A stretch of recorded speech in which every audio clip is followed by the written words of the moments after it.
Auzubillahiminash-shaytanir-rajim. Bismillahir-rahmanir-rahim. Dear students of class 11th Commerce, Assalamu alaikum to all of you. As you know, we are discussing about rectification of errors.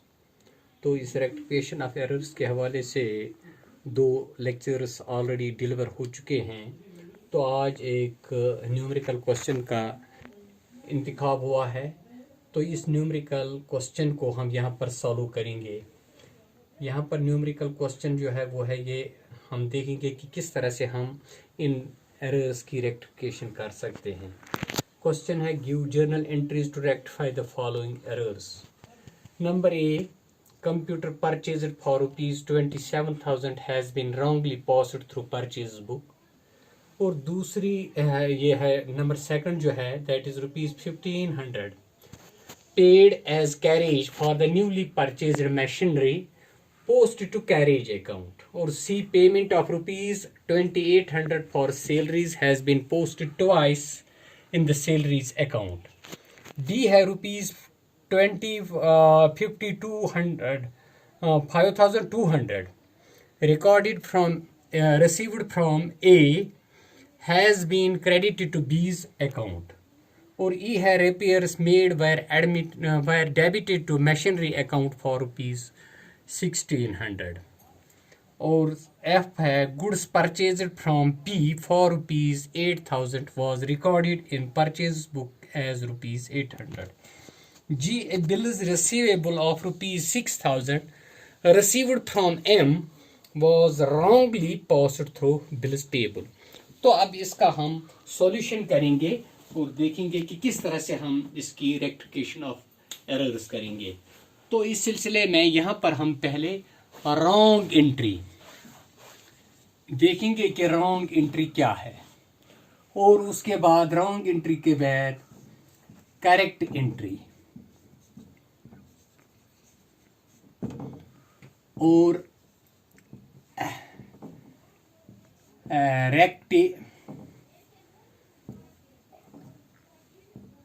Rectifying entry यहां पर करेंगे हम. Rectifying entry. तो इस तरह से हम पहले जो ए पार्ट है, computer purchase for ₹27,000 has been wrongly passed through purchase book. चूंकि कंप्यूटर परचेज हुआ है और ये फिक्स्ड एसेट है, इसको तो परचेज बुक में रिकॉर्ड नहीं होना था, लेकिन गलती से हुआ है. तो इस तरह से रॉन्ग एंट्री जो है वो है, यहां पर हम लिखेंगे कि परचेज अकाउंट यार, परचेज अकाउंट यार to cash account, to cash account. और ये है ₹27,000, और यहां पर भी हम लिखेंगे 27,000. और ये रॉन्ग एंट्री है, क्योंकि कंप्यूटर जो है फिक्स्ड एसेट है, तो इसको हमने परचेज बुक में रिकॉर्ड किया है, हमने लिखा तो रॉन्ग एंट्री जो है purchase account DR to cash account. Correct entry इसकी हो सकती थी computer account DR to cash account.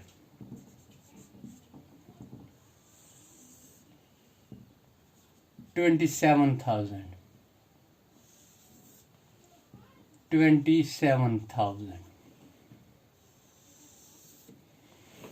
तो यहां पर जब हम देखेंगे कि wrong entry purchase account DR to cash account, correct entry computer account DR to cash account. Cash की जो एंट्री है वो ठीक है, दोनों जगहों पर सही है. कैश को क्रेडिट होना था और दोनों जगहों पे क्रेडिट हुआ है. और अब सही तो था, कंप्यूटर को डेबिट होना चाहिए था, लेकिन ये हुआ है परचेज को डेबिट. तो इस तरह से हम कैसे क्या करेंगे, ये परचेज को जो डेबिट हुआ इसको नहीं होना चाहिए था डेबिट, तो इसको हम वापस ये पैसा करेंगे. तो इस तरह से जब परचेज को क्रेडिट करेंगे, पहले डेबिट हुआ है और अब क्रेडिट करेंगे, तो यहां पर हम लिखेंगे कंप्यूटर को, ये कंप्यूटर अकाउंट यार इसको डेबिट होना था, तो हमने इसको डेबिट किया 27,000। कैश अकाउंट की एंट्री ठीक है, इसलिए यहां पर हम purchase account, to purchase account credit, to purchase account 27,000।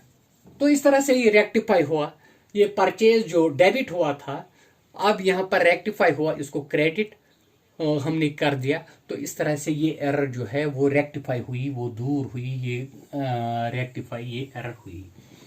अब दूसरा जो है ₹1,500 paid as carriage for the newly purchased machinery post to carriage account.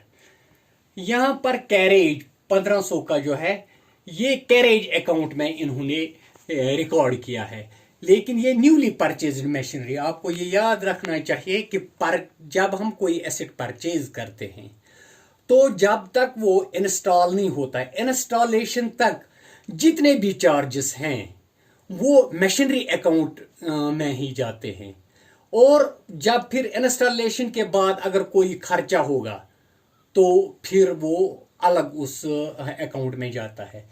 क्योंकि जो मशीनरी परचेज हुई है ये न्यूली है, इंस्टॉलेशन तक जितने भी चार्जेस हैं वो मशीनरी अकाउंट के खाते में जाएंगे। चूंकि ये न्यूली परचेज मशीनरी है और 1500 इस पर कैरेज चार्जेस है, तो ये हमने कैरेज अकाउंट में दिखाया है। तो इस तरह से गलत एंट्री जो हुई है वो है कैरेज अकाउंट यार to cash account, to cash account 1500।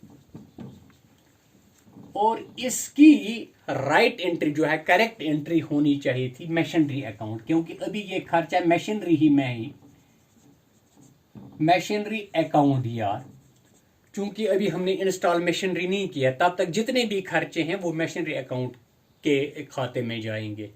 इसलिए इसकी असल एंट्री हो जो थी वो है मशीनरी अकाउंट यार to cash account, to cash account, और ये 1500 है जैसे पहले भी हमने किया।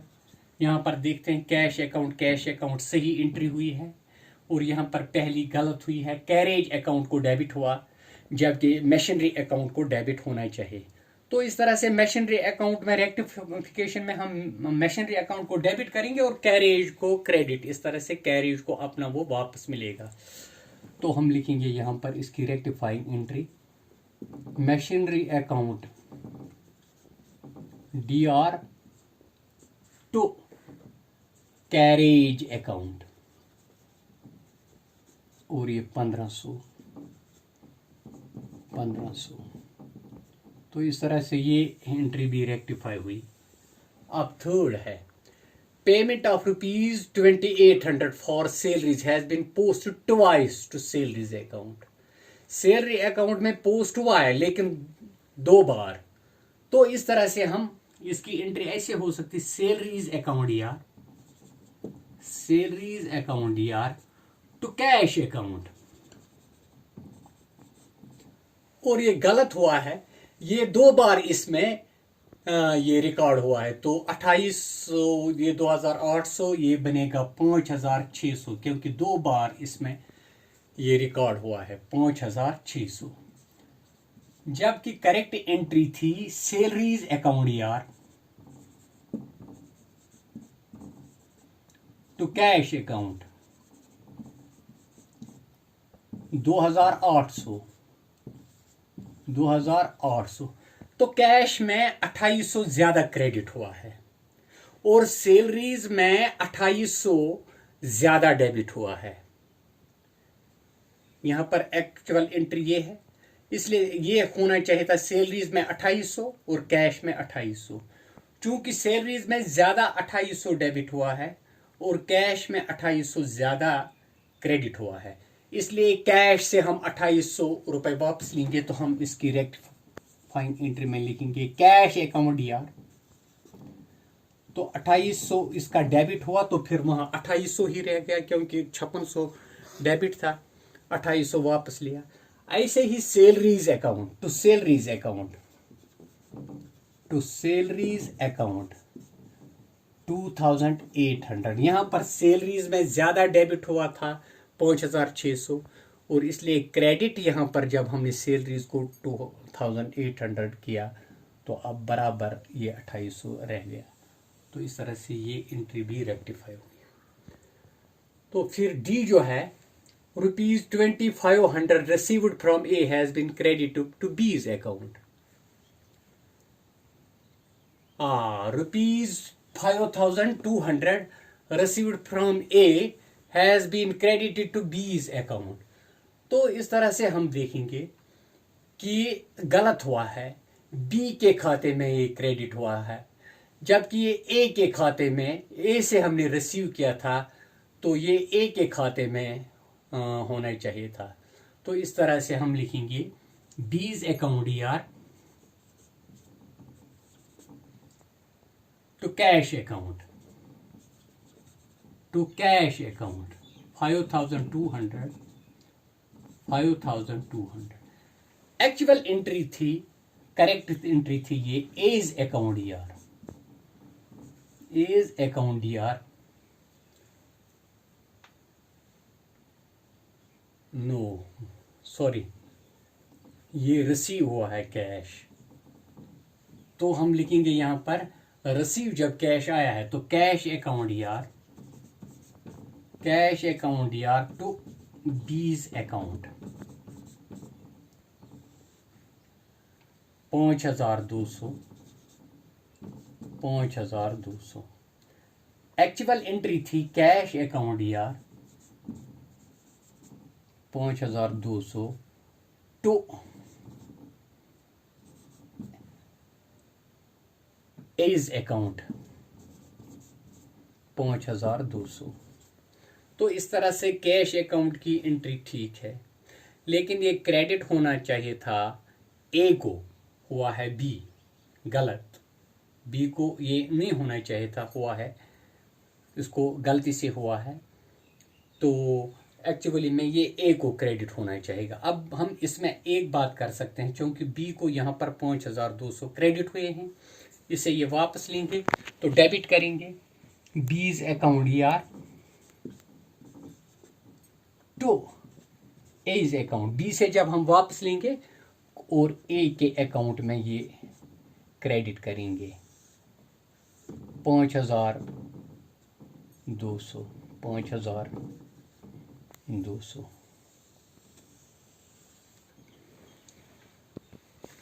अब इसमें एक और एंट्री है, repairs made were debited to machinery account for ₹1600। जहां पर मैंने यहाँ कैरेज में बताया था आपको, यहाँ पर रेपियर्स ये बाद में मशीनरी के इंस्टॉल होने के बाद रेपियर्स हैं, इसलिए ये मशीनरी अकाउंट में नहीं जाएगा, ये अलग बनेगा रेपियर्स अकाउंट यार, रेपियर्स अकाउंट यार, हाँ रिपेयर्स अकाउंट यार। ये डेबिट हुआ है मशीनरी अकाउंट को गलती से, मशीनरी अकाउंट यार, machinery account DR to cash account. ये जो है 1600, लेकिन ये होना चाहिए था रेपियर्स को, करेक्ट है इसकी रेपियर्स अकाउंट यार तो कैश अकाउंट 1600, क्योंकि ये इंस्टॉलेशन के बाद, इसलिए ये रेपियर अकाउंट में, ये मशीनरी अकाउंट में नहीं, क्योंकि मैंने बताया पहले ही आपको कि मशीनरी के इंस्टॉलेशन तक जो भी खर्चे हैं वो मशीनरी अकाउंट के खाते में जाते हैं। तो इस तरह से यहाँ पर मशीनरी अकाउंट को बिला वजह यहाँ पर रिकॉर्ड हुआ है, उसको डेबिट हुआ है, ये गलती है, और रेपियर्स अकाउंट को ये डेबिट होना चाहिए। तो अब हम इसकी रेक्टिफाइंग, हम डेबिट करेंगे repairs account DR to machinery account 1600 और 1600। इस तरह से मशीनरी को जो बिला वजह डेबिट हुआ था वो यहाँ पर वापस उसको मिला क्रेडिट करने से। तो इस तरह से इसकी रेक्टिफिकेशन हुई। अब जो नेक्स्ट है that is goods purchased from P for rupees 8,000 was recorded in purchases book as rupees 800. Goods purchased from P, तो यहां पर हम लिखेंगे परचेजेस अकाउंट यार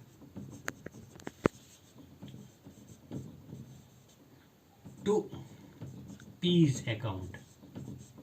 गलत क्या हुआ है, 800 दिखाया गया है 800, लेकिन एक्चुअल क्या है, ये 8,000 होना चाहिए था। परचेजेस अकाउंट यार टू P's अकाउंट 8,000,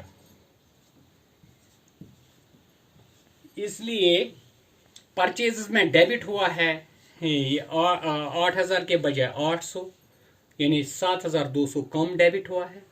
और P को क्रेडिट होना था 8,000, हुआ है 800, तो 7,200 कम क्रेडिट हुआ है। तो इस तरह से हम लिखेंगे परचेजेस अकाउंट को और डेबिट करेंगे। परचेज अकाउंट यार 7,200 टू P's अकाउंट 7,200, यानी जो कम यहाँ पर परचेजेस को 7,200 कम डेबिट हुआ था वो हमने और यहाँ पर डेबिट किया, क्योंकि 800 ही उसको हमने दिखाया था। और इसी तरह से P को 7,200, उसको 8,000 क्रेडिट होना था लेकिन गलती से 800, तो 7,200 जो कम क्रेडिट हुआ था वो हमने यहाँ पर रेक्टिफाइंग एंट्री में वो मसला हल किया। अब इसका लास्ट जो जी, bills received of rupees 6,000 received from M was wrongly passed through bills payable account। तो यहाँ ये बिल्स रिसीवेबल था और ये हमने रिसीव किया था M से, लेकिन रॉन्गली हमने बिल्स पेएबल में इसको दिखाया है। तो हम यहाँ पर फिर लिखेंगे M's अकाउंट यार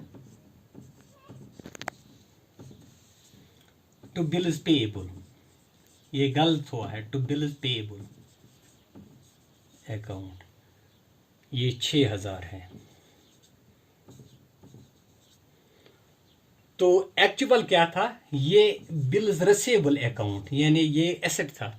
बिल्स रिसीवेबल अकाउंट यानी एसेट में इंक्रीज हुआ था to M's account, to M's account 6,000। तो यहां पर जब हम देखेंगे कि M को 6,000 क्रेडिट होना चाहिए था, लेकिन क्रेडिट होने के बजाय उसको 6,000 डेबिट हुआ है। 6,000 क्रेडिट होना था, 6,000 के बजाय 6,000 उसको डेबिट हुआ है। इसलिए जब हम 12,000 रुपया उसको क्रेडिट करेंगे तो ये 6,000 जो उसको डेबिट वो खत्म होगा और 6,000 उसके क्रेडिट में आएगा। तो इस तरह से हम देखो बिल्स रिसीवेबल अकाउंट यार, बिल्स रिसीवेबल अकाउंट यार 6,000 इसको डेबिट होना है, और बिल्स पेएबल को अननेसेसरली गलती से ये क्रेडिट हुआ है तो डेबिट करेंगे। तो हम लिखेंगे बिल्स पेएबल अकाउंट डीआर, ये भी डीआर 6,000, और यहां पर टू M's अकाउंट, तो M's अकाउंट 12,000 आएगा इसमें, क्योंकि इसको 6,000 डेबिट हुआ था लेकिन उसको क्रेडिट होना चाहिए था 6,000। अब जब हम 12,000 उसको क्रेडिट करेंगे तो 6,000 उसको क्रेडिट में अपना रहेगा और ये डेबिट का 6,000 भी, इस तरह से इसका ये मसला भी हल होगा। तो आज इतना ही। Thank you for watching this video.